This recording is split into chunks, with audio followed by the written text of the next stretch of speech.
Pengertian PIKEM. PIKEM adalah singkatan dari pembelajaran aktif, inovatif, kreatif, efektif, dan menyenangkan.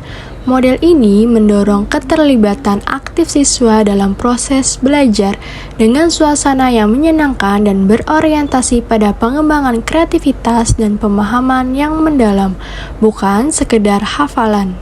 Ciri-ciri PIKEM yang pertama, kegiatan belajar berpusat pada siswa atau student-centered learning. Yang kedua, siswa aktif mencari dan menemukan pengetahuan sendiri. Yang ketiga, pembelajaran mengembangkan keterampilan berpikir kritis dan kreatif. Yang keempat, suasana kelas menyenangkan, tidak tegang. Yang kelima, guru berperan sebagai fasilitator, bukan satu-satunya sumber ilmu. Yang keenam, media dan sumber belajar variatif dan kontekstual. Karakteristik PIKEM. Yang pertama, mengaktifkan pengalaman nyata siswa. Yang kedua, melibatkan berbagai indera dan interaksi sosial. Yang ketiga, mendorong kolaborasi dan diskusi. Yang keempat, menggunakan metode pembelajaran yang bervariasi. Yang kelima, adanya refleksi terhadap pembelajaran. Kelebihan model PIKEM. Yang pertama, meningkatkan minat dan motivasi belajar. Yang kedua, membantu siswa memahami materi secara mendalam. Yang ketiga, membangun keterampilan kolaborasi dan komunikasi. Yang keempat, mendorong kreativitas dan inovasi. Yang kelima, mengurangi kebosanan karena metode yang variatif. Kekurangan model PIKEM. Yang pertama, membutuhkan waktu lebih lama dalam proses pembelajaran. Yang kedua, guru harus memiliki kreativitas tinggi dan persiapan yang matang. Yang ketiga, memerlukan sarana, media, fasilitas belajar yang memandai. Yang keempat, tidak semua guru siap menerapkan PIKEM karena keterbatasan kompetensi. Sintak PIKEM. Yang pertama, apresiasi mengaitkan materi dengan pengalaman siswa atau fenomena sehari-hari. Yang kedua, pemberian stimulus guru menyajikan masalah, pertanyaan pemantik, atau media memicu rasa ingin tahu. Yang ketiga, eksplorasi atau aktivitas siswa bekerja dalam kelompok atau individu untuk mencari jawaban, berdiskusi, atau melakukan eksperimen. Yang keempat, elaborasi siswa mempresentasikan hasil kerja, berdiskusi, dan mendapatkan pengetahuan dari guru. Yang kelima, konfirmasi guru memberikan klarifikasi, pelurusan konsep, atau tambahan informasi yang diperlukan. Nomor 6, refleksi dan penutup siswa dan guru merefleksi pembelajaran yang telah dilakukan dan menyimpulkan materi. Assalamualaikum warahmatullahi wabarakatuh. Waalaikumsalam warahmatullahi wabarakatuh. Apa kabar anak-anak hari ini? Baik, Ibu. Siapa yang hari ini tidak masuk? Bunga. Kenapa Bunga? Sakit, Bu. Semoga Bunga cepat sembuh ya. Amin. Baik, sebelum kita memulai pembelajaran hari ini, alangkah baiknya kita berdoa terlebih dahulu. Amin. Berdoa selesai. Baik, agar kita semangat untuk pembelajaran hari ini, kita menaikkan lagu Garuda Pancasila ya. Ya, Bu. Ya. Garuda Pancasila, akulah pendukungmu, patriot proklamasi, sedia berkorban untukmu, Pancasila dasar negara, rakyat adil makmur sentosa, pribadi bangsaku,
disiplin agama dan teman. Dia suka ngejek.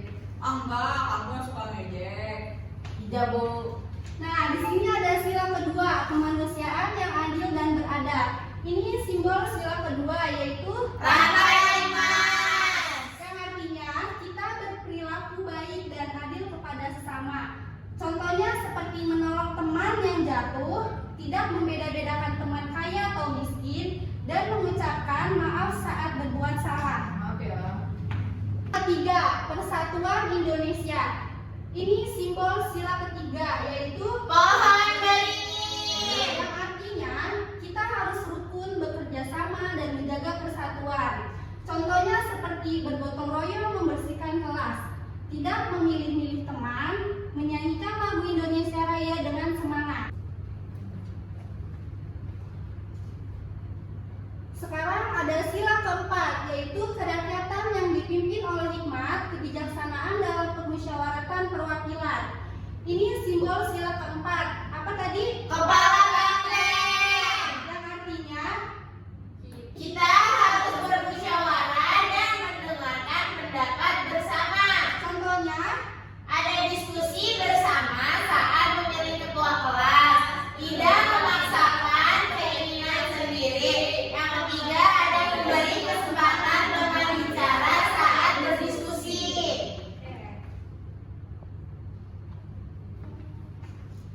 sekarang sila kelima, yaitu keadilan sosial bagi seluruh rakyat Indonesia. Apa simbol sila kelima? Padi dan kapas. Artinya Kita harus adil dan saling membantu. contohnya Membagi makanan secara adil saat piknik. Mengajak teman bermain, tidak pilih-pilih. Saling membantu saat ada teman yang kesulitan dalam belajar. baik, tadi kita sudah belajar tentang sila pertama sampai sila kelima. Sekarang Ibu akan membagikan LKPD masing-masing ya, mengerjakan sendiri-sendiri. Ibu.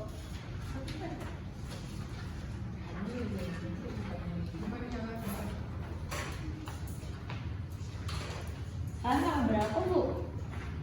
14. 14. Sudah dapat semua? Sudah, Ibu. Nah, kan di LKPD itu ada cerita pendek.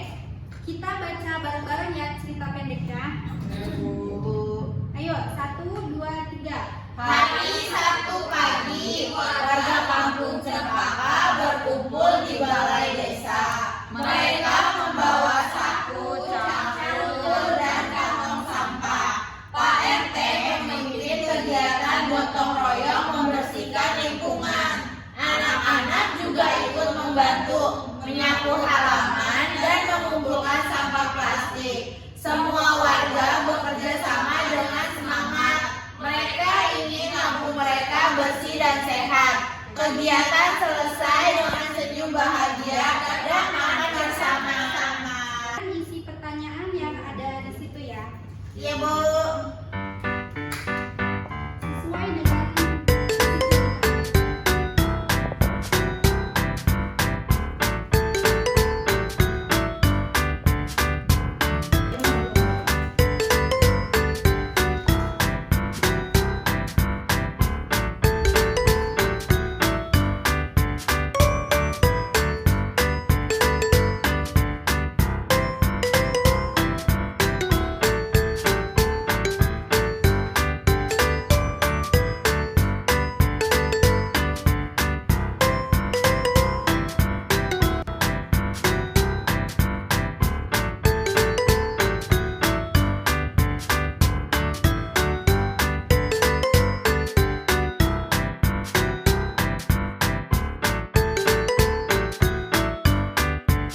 sudah selesai semuanya. Sudah, Ibu. Dan sekarang Ibu ingin dari kalian maju satu orang untuk memperlihatkan hasil gambarnya. Siapa, Bu? Boleh siapa yang mau? Satu apa dua, Bu? Dua deh, dua. Saya mau. Boleh nih dia maju. Ye. Perlihatkan Yeah. hasil gambarnya. Ye. Oke, teman-teman. Yang pertama, apa yang dilakukan kampung Cempaka pada hari Sabtu? Lakukan kegiatan gotong royong. Mengapa kegiatan gotong royong itu penting untuk menjaga silaturahmi. Sikap apa yang ditunjukkan oleh anak-anak dalam cerita semangat dan bekerja sama? Menurutmu bagaimana cara menjaga persatuan di sekolah? Tidak berantem dengan teman, piket di kelas, ya gitulah. Nah, terus gambarlah contoh persatuan. Nih aku gambar gini. Jadi ini rumah. Nah, di rumahnya banyak tumbuhan yang liar itu loh, rumput-rumput liar. Nah, ini banyak sampahnya. Jadi warga-warganya yang satu ada pegang celurit buat bersihin rumput, yang satu ada pegang cangkul, ada yang ngambil sampah gitu. Kayak tepuk tangan dulu Bu. Celuritnya buat tawuran ya, Bu. Cangkulnya buat tawuran juga ya, Bu. Bu, dia suka tawuran. Nggak Bu, boleh. lihat gambarnya Santrina, Bu. Santrina gambar apa, Bu? Lihat Kayak Bu. senang aja. Gotong royong. Yang kedua, agar kampung menjadi bersih terawat. Yang ketiga, ikut berpartisipasi dan sangat antusias. Yang keempat, ada pemilihan ketua kelas. Ada yang tahu ini gambar apa, teman-teman? Gak tahu. Ini gambar pemilihan ketua kelas. Ada Sila, Rama, dan Sinta. Sudah selesai, Bu. Boleh tepuk tangan dulu. Baik anak-anak, sebelum kita mengakhiri pembelajaran kita hari ini, Ibu ingin sedikit bertanya tentang sila pertama sampai sila kelima. Boleh nih dia. Apa itu bunyi sila pertama? Ketuhanan yang Maha Esa. Oke Manggali, apa bunyi sila kedua? Kemanusiaan yang adil dan beradab, Bu. Hana, apa bunyi sila ketiga? Persatuan Indonesia, Ibu. Betul. Sandina, apa bunyi sila keempat? Kerakyatan yang dipimpin oleh hikmat kebijaksanaan dalam permusyawaratan perwakilan, Bu. Liza, apa simbol sila kelima? Padi dan kapas. Oke, pintar semua ya. Baik anak-anak, kesimpulan pada pertemuan kita hari ini, Pancasila adalah sebagai dasar negara kita, yaitu yang terdiri dari 5 sila, yaitu Tuhan Yang Maha Esa, kemanusiaan adil dan beradab, persatuan Indonesia, kerakyatan yang dipimpin oleh hikmat kebijaksanaan dalam permusyawaratan perwakilan, keadilan sosial bagi seluruh rakyat Indonesia. Sebelum kita menutup pembelajaran hari ini, kita berdoa terlebih dahulu. Berdoa dimulai. Men. Berdoa selesai. Ibu cukupkan hari ini, kurang dan lebihnya Ibu mohon maaf. Wassalamualaikum warahmatullahi wabarakatuh.